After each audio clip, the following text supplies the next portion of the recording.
புரட்சி தலைவர், புரட்சி கலைஞர் இருவருக்குமே ஒரு நல்ல ஒற்றுமை. கேப்டன் விஜயகாந்த் அவர்களை பொறுத்த வரைக்குமே புரட்சி தலைவரோட தீவிர ரசிகர்.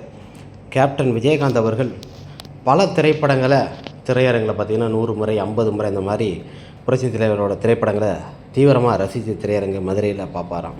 அவர் திரைப்படங்கள் வருகிறது என்றாலே அன்னைக்கு முதல் நாளே ஸ்டார் ஒட்டுறது, இந்த மாதிரி கட் அவுட் பேனர்லாம் அப்போ கிடையாது, பெயிண்டில் இது பண்ணுறது, இந்த மாதிரி விஷயங்கள்லாம் கேப்டன் விஜயகாந்த் அவர்கள் தீவிரமாக பண்ணக்கூடியார்.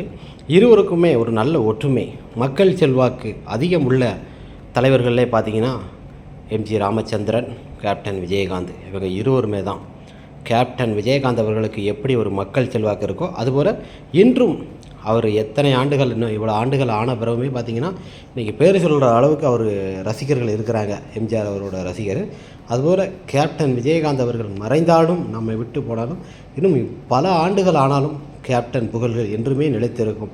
அவங்க பண்ண விஷயங்கள், அவங்க செய்த தான தர்மங்கள் மற்றும் பல விஷயங்களை நினைவுபடுத்தும் வகையில் வாழ்ந்திருக்கிறாரு. அப்படி ஒரு சகாப்தமாக வாழ்ந்த இரு மனிதர்கள் கேப்டன் விஜயகாந்த், எம்ஜிஆர் இருவருமே ஒரு நல்ல